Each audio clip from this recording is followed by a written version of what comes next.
Thank you very much, and All a right. nice Saturday to our That viewers. was Nick Agule joining us on the show this morning.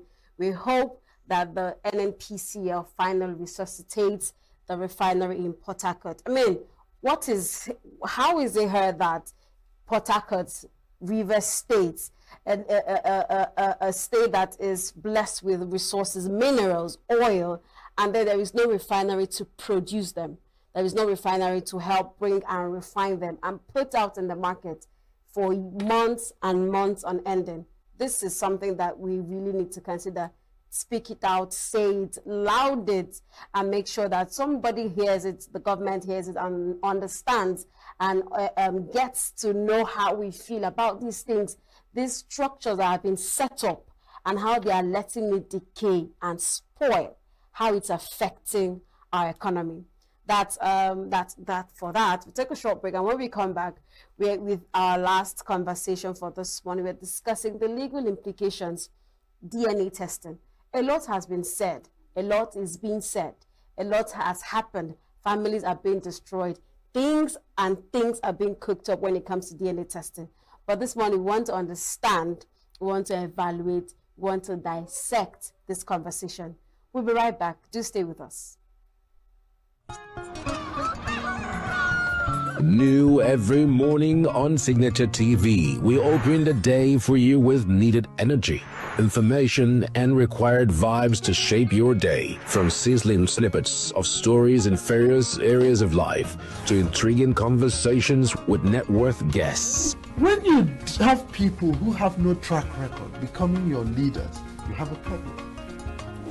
There's no outstanding gratuity when Obi took over from me. I left, in all the accounts of Anambra State, 13.8 billion for him. Your day cannot be complete without Signature Morning on weekdays and Signature New Day on weekends. There is no better way to start your day except Signature Morning and Signature New Day every day on Signature TV.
Get plugged into the heartbeat of entertainment on The Hub, your ultimate show on eVibes. From trending stories and social media drama to top charting music, must-watch movies and exciting moments from the world of arts, we've got it all. Join us for unmissable conversations with your favorite entertainment personalities, plus fun segments every week. I should try harder. So, Okay, I don't know that one. outfit of the day. Oh, I don't do that. That's some Gen Z stuff. Oh, now you say it's a Gen Z stuff. It's everything you love about entertainment, served fresh every week at 1 p.m. with weekend repeats just in case you missed it. The Hubs on eVibes, where the vibes never stop. Only on Signature TV.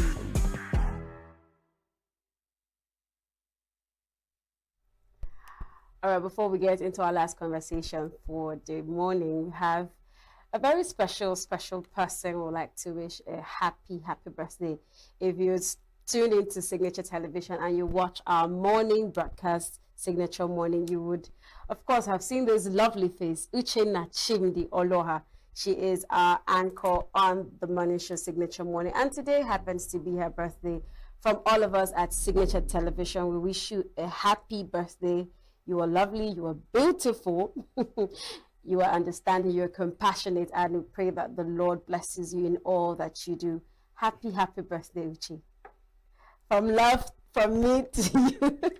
Happy birthday, Uche Nachimni Oloha. All right, that's that for that. Every second, every minute, every day, news is breaking. Events occur, and there are new developments. At Signature TV, we follow these stories objectively, bringing all sides without bias, explaining the complex issues, breaking down the numbers, and investigating the issues behind the news.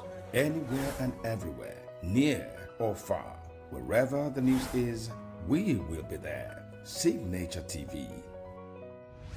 News in your pocket.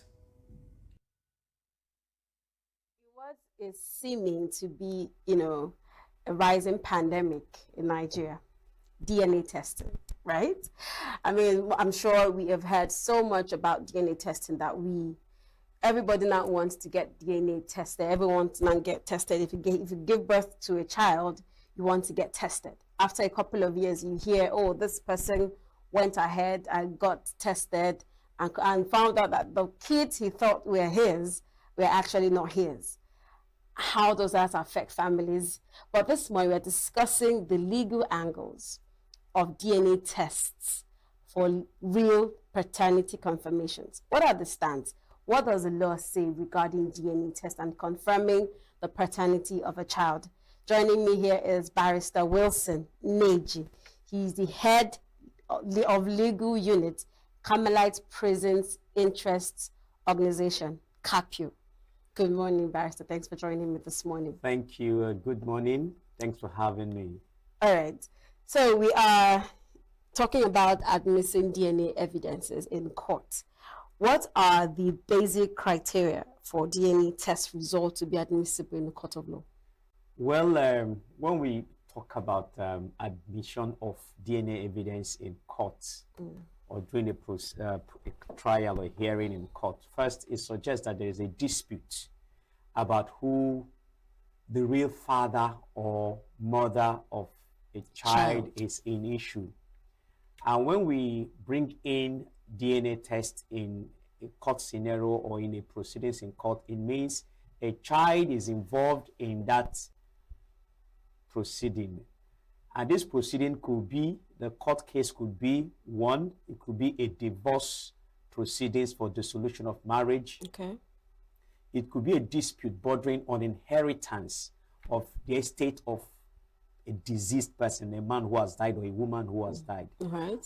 Or it could be for the welfare, the upkeep, taking care of that child. So these are the three areas where disputes can come in. Who takes care of the child, the welfare of the child. The other one is custody. Yes. Custody. Who will the child live with or stay with? Then we have inheritance matters. So these are issues that brings the question of, am I really the mother? Who is the father of this child? And when this dispute, these disagreements comes up in any case between a man and a woman, Section 63 of the Child Rights Act of Nigeria allows the court to order for a DNA test. What is DNA? We just say DNA. DNA simply means deoxyribonucleic acid. That is DNA test. And when we talk about DNA, DNA basically is the materials in every human being that carries genetic information of who you are, who I am.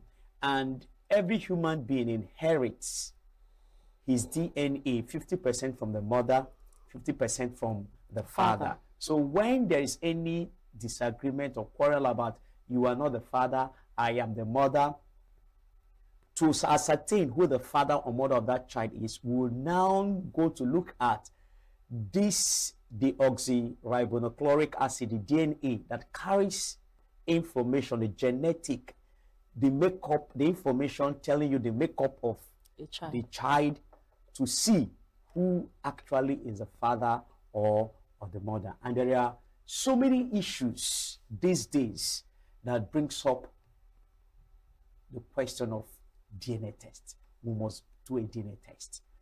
Bordering basically from suspicion, infidelity in relationship, whether the man and woman are married as husband and wife.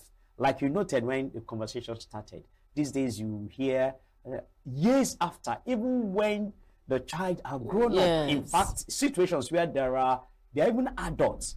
Like if we take our mind back to the story of Abiola, late MK Abiola, after he passed on, the issues about inheritance of his estate, and the whole issue is, you are not the child, I am the child. And there were orders for a DNA test to ascertain who among the several children are truly his biological children entitled to inherit from his estate, or who are not. Even here, our late Dim Odumego Ojukwu, there were issues about, you are the child, this person is not the child, and the question is, okay, we're going to do a DNA test, and several other issues. There was a story not too far ago about a judge in Delta State who, after some years, came to know that the the children he grew up with as his own children, he has raised in his house, were not his biological children. And these are the questions, the circumstances that have brought the issue of, am I really the father and mother? And these days too, many times we'll say paternity test, who is the real father. There is also the issue of who the mother is. With the trend of sale of children, baby making factories, baby making clinics, I have found out as a lawyer that many families, many women, many men do not follow the proper procedure for adoption. You just wake up, you see a woman and the husband, she's carrying a baby. Ask them for the documents of adoption, you won't find. Ask them the processes they went through to adopt that child, you won't. You just hear they went somewhere, you just hear a baby got missing in one clinic. You hear all kinds of story about child trafficking. So you also find this trend these days that many families are not following the proper procedure for adoption. They buy and sell babies. They buy and sell children. And it won't be strange some years later, the issues of, you are not the mother of this child, you are not the father of this child. It happens. And all this now will lead to, okay, to show that I'm the father, to show you are not the mother, we are going to do a DNA test to determine who the mother is, who the father is, and all that. And the law says to do a DNA test, you need samples from the father, the mother, and the child. If the child is less than 8, the Child Rights Act says 16 years can give consent. It doesn't need the guardian or parents to give consent if the child is up to 16 years. So from 16, by the provisions of the Child Rights Act, he can give his own consent for a DNA test. But if it's less than 16, you need the consent of the mother parent or the guardian for that DNA test to be carried out. And also, if you're saying, I am the mother, I am the father of your baby, I also need my consent, I can say, no, I'm not going for a DNA test, except the court commands it, but you also need my consent to take samples from me to conduct that DNA test to determine whether I'm the father or not of that child. Now, when this evidences are submitted, how does the court evaluate the reliability, the accuracy? How do we know that, okay, this is what it is? Because yes, we know that the medicine or the medical result is clear, but how do we know that these results are accurate from a legal lens? Okay. Now, if the dispute, like the proceeding is already in court, and the issue is who is the father or mother of this child, the court, in making the order for the parents to go for a DNA test, can order that this DNA test should be conducted in so and so place, for instance, or should be conducted at the University of Nigeria Teaching Hospital, or at the ENUGU State University of Technology Teaching Hospital, Parkland, or should be conducted at this and this medical laboratory. So the court can be specific as to when, how, and where the DNA test will be carried out. So when the result come, it will be acceptable. Or the court can also put guidelines as to who and where this DNA test can be conducted, because I am aware in Nigeria it's not yet so common, but I know laboratories, even in ENUGU, that can conduct a DNA test. And medically, once the procedures are followed rightly, the result is always trustworthy and accepted. And the report is, most DNA test comes out as 99.9% accurate as to the outcome, whether this person is the mother or this person is the father of that child. So once the court orders it, or maybe one of the parents comes, we have earlier conducted the DNA test. The court will, of course, will find out from both parties, is it true? How did they conduct it? And once the court is satisfied that, yes, this result can be trusted, of course, the court can act on such result of the DNA, accept it as evidence to determine that this is the father or this is the mother. And once the court does that, the court will definitely impose on the man his duties as a father, because it is a criminal offense by the section 214 of the ENUGU State Criminal Code law that you have a duty to take care of the product of a sexual intercourse. So whether we are married or not and we have children, it is on me. I have a duty in law to take care of that child. And it will be a crime on my part if I neglect or refuse to take care of my child that I had with a woman, whether legally in marriage or out of wedlock. It's a duty on me, and it's a crime. I can be prosecuted for abandoning my parental responsibilities towards a child I had with a woman. So the woman can, in showing that I'm the father, insist on a DNA test. If she doesn't get my consent because I'm denying, of course, she can approach the court for the court to order me to go for that DNA test. And if the result shows that I am the father, the duty comes on me to take care of that child. And it can start from, the court can give me a bill from when the woman became pregnant. All I ought to have done during pregnancy till that. And I've seen cases where bills of, it comes up to some millions. And that's why it's a big issue. Because when the woman was pregnant, I had a duty to take care of her and the baby till childbirth and onwards. So if I had failed in such responsibilities, the court can give me a bill. The woman can bring a bill. I've done this, I've spent this and all that. And of course, it's on me to pay and continue taking care of that child as the father of that child. So it's not just about building relationships, you know, having side chicks. Are you ready to take care of the products, the children from that relationship?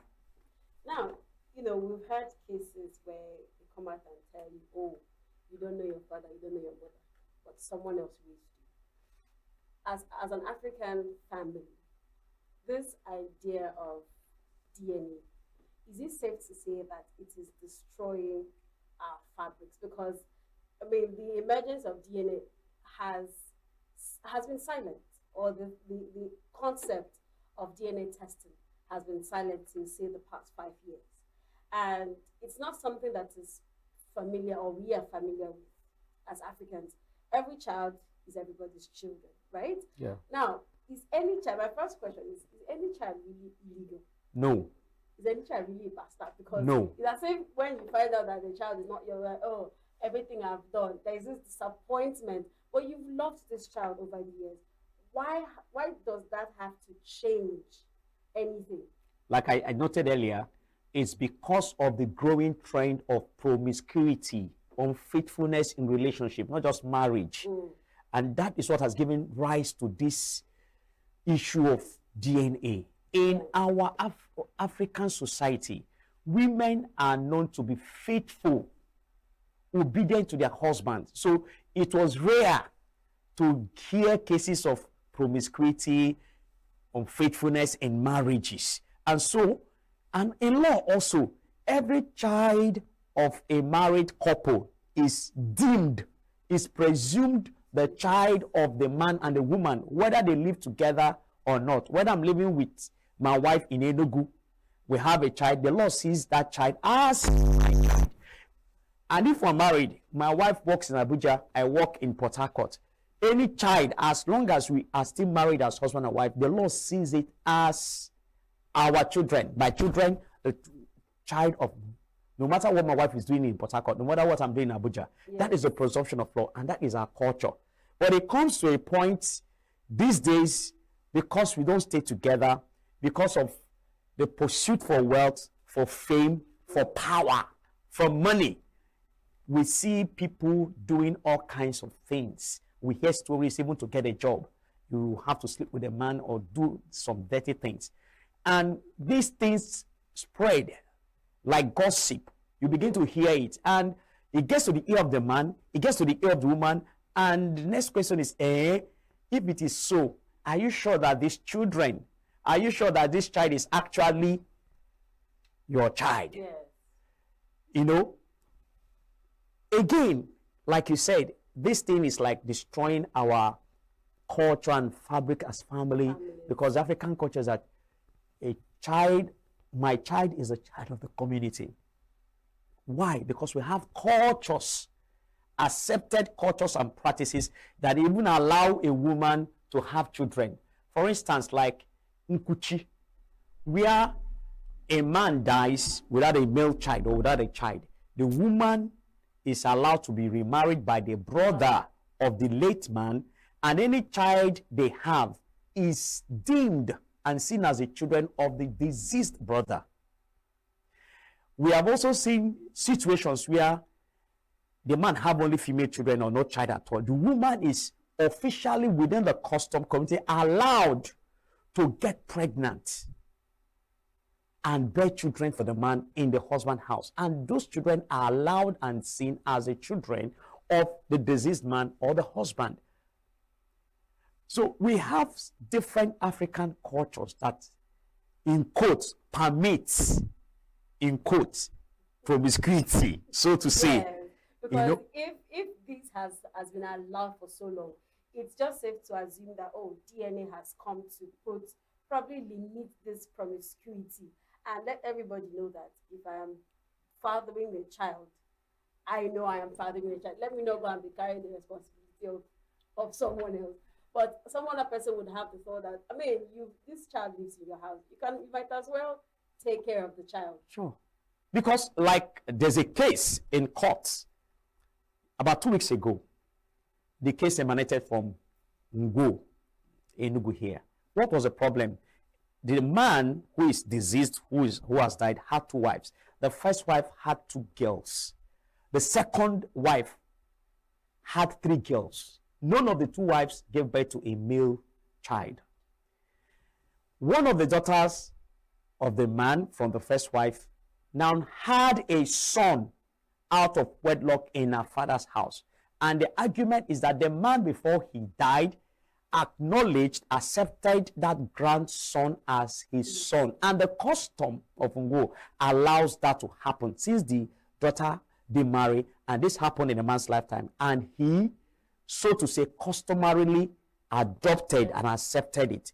And it is common even in my own community. Sorry, I mean, his grandchild This became his son directly by custom to inherit and continue his name, his lineage. and this is admissible in court. The Or court, the customary. the court ruled that that is the position the court took. That you cannot come now to say the man had only 5 girls and had no son. And now one, because the problem is between the children of the 2 women. These people are saying, we are 3 girls, you people are 2 girls. You cannot now use your son to inherit and take everything of her father. Oh. The son is not a biological child of our father. But he adopted him. That is it. And that's the African custom. And that's what the court went with. The court said, if the man did this in his lifetime, I cannot come now to say the son is not the man's child. And you know the funniest thing, the son now is actually a graduate, has finished school. So it's not like a baby. This indeed just happened yesterday. And these are the scenario we find in many African culture. Why DNA? 1, greed. 2, selfishness. Because we have seen in our communities where one uncle one auntie, one brother, one sister comes to say, this land belongs to me, this compound land belongs to me, my brother had no male child, I am taking over everything. And the other person said, no, he adopted his son, the daughter had this son, this happened, this is a child of the man, and the matter goes to court. In a bid to resolve the argument, DNA comes in. Who is the actual biological child of this? I've also seen a scenario, a case, a real life case, where the young man, they were in a relationship with a young woman, she gave birth to a son. The young man denied paternity. I'm not responsible. You sleep around, you're going there. How can you say, am I the only man who has slept with you? How can you now come to say, I am the father of your child? And eventually, the young woman gave birth to the son, and the son was a direct replica of the man. So, unofficially in the community, everybody accepted and called the son the child of the young man. But the young man had not acknowledged or accepted, because he still grew up in the wife's, with the mother's family. Years later, the young man got married, and unfortunately, he didn't have a son and came back to. These are another scenario that will lead to a DNA test, because the family of the woman saying, no, you cannot come now to take him. And the man is saying, I am the biological father. You cannot take my child from me. So the argument is between the custom and law, biological. Will you deny a biological father of his children? Now, I'm throwing the question back at you. In that instance, in a case where a man has abandoned, okay, I think you've mentioned it earlier, you get to pay. But by law, does this child get to go with the father? Does the court accept that the man lives with the son, seeing that he has consistently denied the existence of the son years ago, and then is coming back to lay claims? Well, there are two scenarios. If the child is still a minor, the court can decide where or who the child goes with. But if the child is an adult, above 18 years, nobody decides for him. He decides whether he's going to stay with the father, whether he's going to accept the father or the mother. So at that point, it's actually the child who is an adult decision to make. But the court can order for a DNA test to decide whether the man truly is the biological father of the child, even though he had abandoned him for years. So it can, and there are various grounds or scenarios where a DNA test could be done. It could be for legal purposes. It could be for medical purposes. It could be for, like, legal purposes, including inheritance, custody, child welfare, and the rest. Then it could also be for just mere knowledge, for a peace of mind, for emotional ties. This child is truly my child. I want to play my role. So it could be for any of these reasons. It's not always for legal, for quarrel, for disagreement. Yes, but these are scenarios that can. Before we go still on, African families. Yes. Would you say that DNA has gradually becoming another tendency used by the colonial, the British, the foreign invasion to, bend the mind of developing countries? Because we know that together we are stronger. Together we can build more things. But when this idea of DNA is being embedded boldly, inscribed boldly in the mind, it causes some sort of limitations. Do you agree with that? Or I don't agree with that. I don't think it's any makeup. No. It's a very positive thing to my mind, because the problem is not the DNA test. The problem is, how responsible are you as a woman? How responsible am I as a man?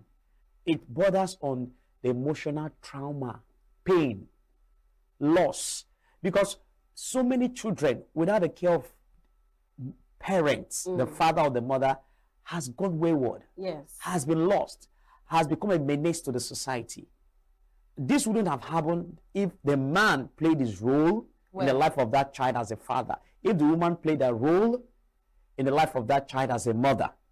So what does that have to do with the white men coming with DNA test? DNA test is just like any other thing you see, medical science. It's just like treating malaria, just like cancer treatment, it's just like immunization. So if we have accepted breakthroughs in medicine and we have accepted medical science as a way of living longer, our well-being, our health and all that, DNA is a part of, it's a scientific measure to sort out the issue of parenthood, which for me, there's nothing negative. It's not a colonial idea. It's a medical science, a breakthrough in medical science that have come to solve these issues of, paternity or maternity, child custody and all that. So if a man is wayward, if a man is irresponsible, what does that got to do with the white man? If a woman is wayward, if a woman is irresponsible, what does that got to do with?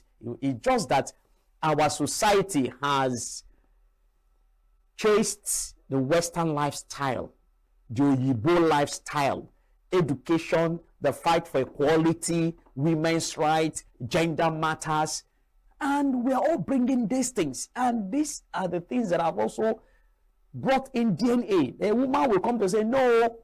The man will come to say no. It's about our lifestyle and our willingness to be disciplined and be responsible in our sexual relationships. Sure. You can't have a child and turn as if it never happened. Like many men say, no, this girl, this wayward girl sleeping around with every man. Now she wants me to father her child. I'm not going to father it. But definitely, a man is responsible no matter how wayward the woman is. A man got her pregnant. How do you now find out among the several men she's sleeping with who exactly got her pregnant? DNA. Is it a bad thing? No, it's not. All right, thank you, Barrister Wilson, this morning. Thank you for helping us unpack. It's really an unpacking. It was really an unpacking. Thank you so much for joining. And hopefully, you can't pick and choose what you want to accept in science. You can't pick and choose. No. All right, thank you so much for joining. And do have yourself a wonderful, wonderful day. Thank you for having me. I'm grateful. All right, this is still New Day. When we come back, it will be time for where we bring to you highlights of the conversations we've had in the course of the week. It will be time for retrospect. Sit back and enjoy. We'll be right back. Bright and early as the day breaks, as the newspaper headlines trail the stories that shape the day, we at Signature TV trail the headlines that trail the day. We interrogate the headlines. We analyze the stories that make the headlines. Why is overrated, and they even overrated themselves and went into CBT. They are insensitive of some Nigerian children who have never had what we call CBT. With passion and emotion, we drive the conversation to change a narrative. Let nobody be deceived by Nigerian high level of performing in agriculture export. We are still where we are. Newspaper review on Signature TV every morning on Signature Morning, weekdays, and Signature New Day, weekends. Newspaper review on Signature TV. We do not just review the headlines, we make the headlines relevant to our daily lives.